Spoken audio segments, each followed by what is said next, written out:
ಬಂಡಾಯ ಶಮನಕ್ಕೂ ಕೈ ಹಾಕದ ಜಮೀರ್ ಅಹಮದ್. ಪ್ರಚಾರದಿಂದಲೂ ದೂರ ಉಳಿದಿರುವ ಮಿನಿಸ್ಟರ್. ಕೇರಳಂ ಕ್ಯಾಂಪೇನ್ನಲ್ಲಿದ್ದಂತಹ ಜಮೀರ್ ಇಂದು ರಿಟರ್ನ್ ಆಗ್ತಾ ಇದ್ದಾರೆ. ಕೇರಳದಿಂದ ಬರ್ತಿದ್ದಂತೆ ದಾವಣಗೆರೆಗೆ ಎಂಟ್ರಿಯನ್ನು ಕೊಡ್ತಾರಾ ಜಮೀರ್ ಅಹಮದ್ ಖಾನ್ ಅವರು. ಜಮೀರ್ಗೆ ಈಗಾಗಲೇ ಮೈನಾರಿಟಿ ಮತ ಬ್ಯಾಂಕ್ ಸೆಳೆಯುವಂತಹ ಟಾಸ್ಕ್ ಇದೆ. ಟಿಕೆಟ್ ಸಿಗದಿದ್ದಕ್ಕೆ ರೆಬಲ್ ಆಗಿರುವ ಮುಸ್ಲಿಂ ಸಮುದಾಯದವರು. ದಾವಣಗೆರೆ ದಕ್ಷಿಣದಲ್ಲಿ ಮುಸ್ಲಿಂ ಅಭ್ಯರ್ಥಿಗಳೇ ಹೆಚ್ಚಾಗಿ ಇದ್ದಾರೆ. ಸೊ ಬಂಡಾಯದ ಮಧ್ಯೆ ಕೈ ಅಭ್ಯರ್ಥಿ ಗೆಲ್ಲಿಸಿಕೊಳ್ಳುವ ಸವಾಲು ಜಮೀರ್ ಅಹಮದ್ ಅವರಿಗಿದೆ. ಮುಸ್ಲಿಮರ ವೋಟ್ ಡಿವೈಡ್ ಆಗದಂತೆ ನೋಡಿಕೊಳ್ಳಬೇಕು. ಹೀಗಾಗಿ ಜಮೀರ್ಗೆ ಜವಾಬ್ದಾರಿ ನೀಡಿರುವ ಸಿಎಂ ಸಿದ್ದರಾಮಯ್ಯನವರು. ಎಸ್ಎಸ್ಎಂ ಜೊತೆಗಿನ ಮುನಿಸು ಮರೆತು ಬರ್ತಾರಾ ಜಮೀರ್ ಅಹಮದ್ ಖಾನ್. ಮುಸ್ಲಿಮರ ಸಿಟ್ಟು ಶಮನಕ್ಕೆ ಮುಂದಾಗ್ತಾರಾ ಮಿನಿಸ್ಟರ್ ಅನ್ನುವಂಥದ್ದು ಇಲ್ಲಿ ಯಕ್ಷ ಪ್ರಶ್ನೆಯಾಗದ. ಏನು ಬೈ ಎಲೆಕ್ಷನ್, ಮುಖ್ಯವಾಗಿ ದಾವಣಗೆರೆಯ ಬೈ ಎಲೆಕ್ಷನ್ ಸಾಕಷ್ಟು ಕುತೂಹಲ ಕೆಲ್ಲಿಸ್ತಾ ಇದೆ ಜಮೀರ್ ಅಹಮದ್ ಅವರ ನಡೆ. ಈಗಾಗಲೇ ಕೇರಳಂಗೆ ಅಲ್ಲಿ ಮುಖ್ಯವಾಗಿ ಕೇರಳಂನಲ್ಲಿರುವಂತಹ ಒಂದಿಷ್ಟು ಚುನಾವಣೆಗೆ ಭಾಗಿಯಾಗಿದ್ದರು. ಅಲ್ಲಿ ಇಷ್ಟು ದಿನಗಳ ಕಾಲ ಇದ್ದರು. ಈಗ ಬೆಂಗಳೂರಿಗೆ ವಾಪಸ್ ಆಗ್ತಾ ಇದ್ದಾರೆ. ಸೊ ಹೀಗಿರಬೇಕಾದ್ರೆ ದಾವಣಗೆರೆಗೆ ಎಂಟ್ರಿ ಕೊಡ್ತಾರಾ? ಈ ಒಂದು ಉಪಸಮರ ಪ್ರಚಾರಕ್ಕೆ ಜಮೀರ್ ಅಹಮದ್ ಅವರು ಹೋಗ್ತಾರಾ ಅನ್ನುವಂಥದ್ದು ಪ್ರಶ್ನೆ ಆಗಿದೆ. ಈ ಹಿಂದೆ ಏನು ಟಿಕೆಟ್ ಕಿತ್ತಾಟದ ಬಳಿಕ ದಾವಣಗೆರೆಯಿಂದ ಒಂದಿಷ್ಟು ಅಂತರವನ್ನು ಕಾಯ್ದುಕೊಳ್ತಾ ಇದ್ದಾರೆ ಅನ್ನುವಂತಹ ಮಾತುಗಳು ಕೇಳಿಬರ್ತಾ ಇದೆ. ಯಾಕೆ ಅಂತಂದರೆ ಯಾವಾಗ ಟಿಕೆಟ್ ಕಿತ್ತಾಟ ಎಲ್ಲ ನಡೀತಾ ಇತ್ತು, ಅದಾದ ನಂತರ ಏನು ಸಮರ್ಥ್ ಅವರಿಗೆ ಟಿಕೆಟನ್ನು ನೀಡಿದ್ರು.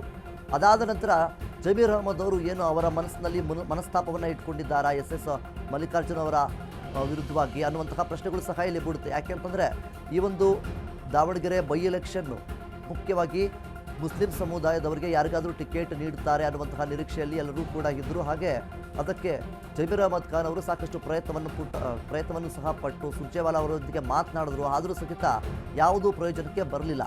ಆ ಒಂದು ಕಾರಣದಿಂದ ಜಮೀರ್ ಅಹಮದ್ ಅವರು ಈಗ ಸುಮ್ಮನಾಗಿದ್ದಾರೆ ಅನ್ನುವಂತಹ ಪ್ರಶ್ನೆಗಳು ಸಹ ಇಲ್ಲಿ ಮೂಡುತ್ತೆ. ಮುಖ್ಯವಾಗಿ ದಾವಣಗೆರೆ ಈ ಒಂದು ಬೈ ಎಲೆಕ್ಷನ್ಗೆ ಪ್ರಚಾರಕ್ಕೆ ಏನಾದರೂ ಜಮೀರ್ ಅಹಮದ್ ಖಾನ್ ಅವರು ಹೋಗ್ತಾರಾ ಇಲ್ವಾ ಅನ್ನೋಂಥದ್ದೇ ಒಂದು ಪ್ರಶ್ನೆ ಆಗಿರುವಂಥದ್ದು. ಇದರ ನಡುವೆ ಬಂಡಾಯದ ಮಧ್ಯೆ ಈಗಾಗಲೇ ಕೈ ಅಭ್ಯರ್ಥಿಯನ್ನು ಗೆಲ್ಲಿಸಿಕೊಳ್ಳುವಂಥದ್ದು ಒಂದು ಕಡೆ ಕಾಂಗ್ರೆಸ್ನವರಿಗೆ ಸವಾಲಾಗಿದೆ. ಇನ್ನೊಂದು ಕಡೆ ಏನು ಬಂಡಾಯ ಅಭ್ಯರ್ಥಿ ಮುಖ್ಯವಾಗಿ ದಾವಣಗೆರೆ ಕ್ಷೇತ್ರದಲ್ಲಿ ಅತಿ ಹೆಚ್ಚಾಗಿ ಏನು ಮುಸ್ಲಿಂ ಸಮುದಾಯದ ವ್ಯಕ್ತಿಗಳು ಮತದಾರರು ಜಾಸ್ತಿ ಇದ್ದಾರೆ. ಆ ಒಂದು ಕಾರಣದಿಂದಾಗಿ ಮತ ಹಂಚಿ ಹೋಗುವಂತಹ ಆತಂಕ ಕಾಂಗ್ರೆಸ್ನಲ್ಲಿದೆ. ಮತ ವಿಭಜನೆ ಆದರೆ ಖಂಡಿತವಾಗಲೂ ಕೂಡ ಕಾಂಗ್ರೆಸ್ಗೆ ದೊಡ್ಡ ಮಟ್ಟದ ರೀತಿಯಲ್ಲಿ ಪೆಟ್ಟು ಬೀಳುವಂಥದ್ದು. ಸೊ ಆ ಒಂದು ಕಾರಣದಿಂದ ಜಮೀರ್ ಅಹಮದ್ ಅವರು ಏನಾದರೂ ಕಾಂಗ್ರೆಸ್ ಪರವಾಗಿ ಅಂದರೆ ಎಸ್ ಮಲ್ಲಿಕಾರ್ಜುನ್ ಅವರ ಪರವಾಗಿ, ಮುಖ್ಯವಾಗಿ ಸಮರ್ಥ್ ಅವರ ಪರವಾಗಿ ಈಗಾಗಲೇ ಬಂಡಾಯ ಅಭ್ಯರ್ಥಿಯಾಗಿರುವಂತಹ ಸಾದಿಕ್ ಪೈಲ್ವಾನ್ ಅವರಿಗೆ ಮತ್ತು ಮುಸ್ಲಿಂ ಸಮುದಾಯದವರಿಗೆ ಒಂದಿಷ್ಟು ಹೇಳಿಕೆಗಳನ್ನು ಏನಾದರೂ ಕೊಡ್ತಾರಾ, ನಮಗೆ ಸಪೋರ್ಟ್ ಮಾಡ್ತಾರಾ ಅಥವಾ ಪ್ರಚಾರಕ್ಕೆ ಏನಾದರೂ ಬರ್ತಾರಾ, ಅವರ ನಡೆ ಏನು ಅನ್ನುವಂಥದ್ದು ಇನ್ನೂ ಕ್ಲಾರಿಟಿ ಸಿಗ್ತಾ ಇಲ್ಲ. ಮುಖ್ಯವಾಗಿ ಈಗಾಗಲೇ ಕೇರಳಂನಿಂದ ಬರ್ತಿದ್ದಂತೆ ಜಮೀರ್ ಅಹಮದ್ ಅವರು ಈ ಒಂದು ಪ್ರಚಾರಕ್ಕೆ ಏನಾದರೂ ಹೋಗ್ತಾರಾ, ದಾವಣಗೆರೆಗೆ ಎಂಟ್ರಿಯನ್ನು ಕೊಡ್ತಾರಾ, ಈ ಒಂದು ಬೈ ಎಲೆಕ್ಷನಲ್ಲಿ ಅವರು ಮತ್ತೆ ಬಂದು ಸೇರಿಕೊಂಡು ಪ್ರಚಾರವನ್ನು ಮಾಡ್ತಾರಾ ಅನ್ನುವಂಥದ್ದು ಪ್ರಶ್ನೆಯಾಗಿದೆ. ಸದ್ಯದ ಮಟ್ಟಿಗೆ ಈಗಾಗಲೇ ಪ್ರಚಾರದಿಂದ ದೂರ ಉಳಿದುಕೊಂಡಿದ್ದಾರೆ ಜಮೀರ್ ಅಹಮದ್ ಅವರು. ಈಗಿರಬೇಕಾದ್ರೆ ಸಮರ್ಥ್ ಅವರಿಗೆ ಒಂದು ಕಡೆ ಹೊಡೆತ ಬೀಳಬಹುದಾ?